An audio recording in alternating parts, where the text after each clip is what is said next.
E aproveitando esse ensejo, né, na cerimônia, no mesmo lugar não, ontem também na cerimônia de recriação do programa Minha Casa Minha Vida, o Lula ele sugeriu, olha, não, isso é humanidade, gente. Ele sugeriu que as habitações venham com cercas, quintais e a varanda do Pum. Eu fui que a presidenta Dilma entregar a casa em Governador Valadares uma vez, um conjunto financiado, acho que era pelo BNDES. Eu quase que derrubo a casa. Tal era a mau qualidade da casa que estava entregando.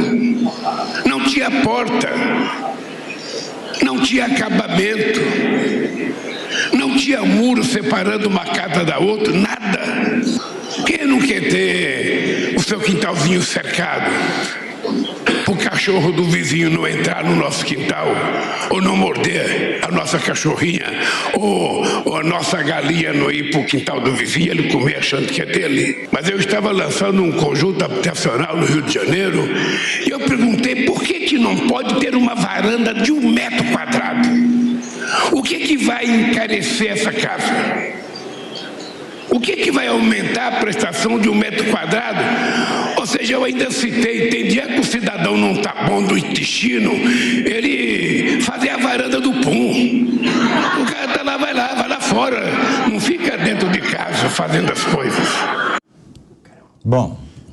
Deixa eu. Não dá pra acreditar. Enquanto eu passava a sonora aqui, eu tava perguntando, será que ele sabe o que é 1 metro quadrado? Pra usar justamente essa... Não, peraí, você tem que lembrar que se os livros de economia foram superados, os de matemática provavelmente foram. E os de geometria, então? Gente do céu, mas o homem é bom na comunicação, né, mano? E ele fala de um jeito que você bota uma... Não, ele é bom na comunicação ou é a plateia que é tonta? Não é, ele é bom. Ele tem o jeito de falar onde você... Eu falo que a questão com o Lula é o seguinte: para ouvir um discurso do Lula, você tem que ter pelo menos um pouquinho de conhecimento político, um pouquinho, não é muito, não é professor Marcelo Suano. No meu caso aqui, você tem que ter só um pouquinho de conhecimento político e só um pouquinho de pensamento crítico. Só para você se fazer a pergunta do seguinte: ele sabe o que é 1 metro quadrado?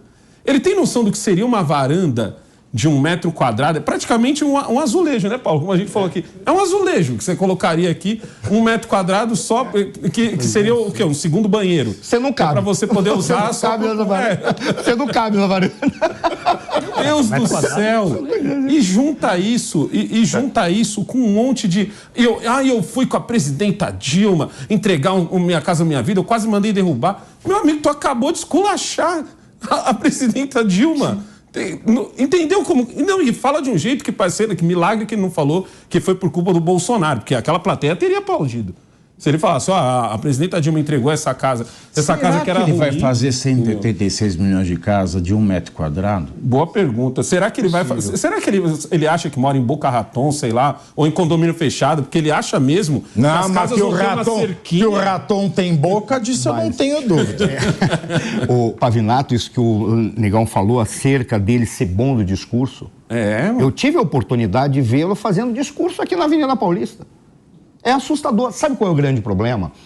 É que como ele não tem norteadores morais e conceituais, então ele olha para a plateia e ele tem o encantador de serpentes que o Ciro falava.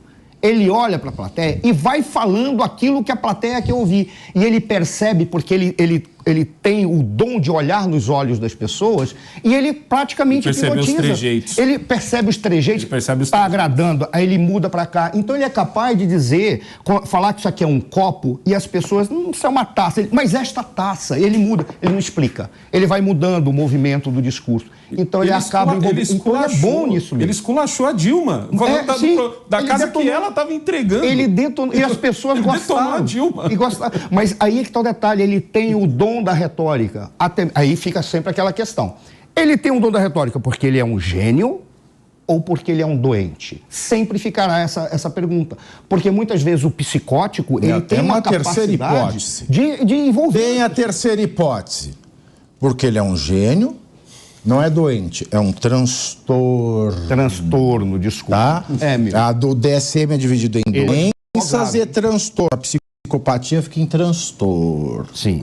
Então, porque ele é um gênio, porque ele tem um transtorno antissocial de personalidade, ou porque as pessoas, elas não são gênias, nem têm nenhum transtorno, mas não têm oportunidade de ter uma boa educação, e quando tem, como nas escolas civil-militares, ele manda acabar. Mas sabe que eu lembrei de um texto do Aristóteles que se chama Arte e Retórica, né? Que foi o primeiro texto de comunicação, mais ou menos do século III a.C. E a crítica do Aristóteles era contra os sofistas, que eram demagogos que manipulavam todo o discurso dentro da democracia ateniense. Só que Aristóteles diz uma coisa interessante, que isso é uma técnica, né?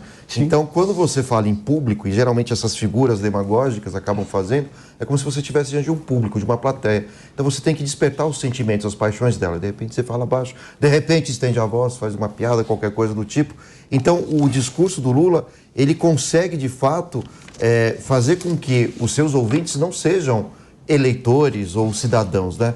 É uma plateia que é guiada pelos sentimentos, as paixões, e quando a gente é guiado pelas paixões, a gente deixa a razão de lado, né? Então, você vai acreditar na varanda de 1 metro quadrado, seja lá o que for isso, né? Enfim, você vai acreditar que o Zanin não é amigo do Lula e assim por diante, né? Sabe por que varanda de 1 metro quadrado? Porque quando ele fala, independentemente do espaço, ele está dizendo o seguinte: vocês não estão recebendo aquilo que vocês merecem. É essa a mensagem que ele passa. Porque, olha, foi maravilhoso você falar do texto de Aristóteles e se referindo ao sofista, porque o sofista, ele se preocupava com a persuasão, ele não se preocupava com a verdade.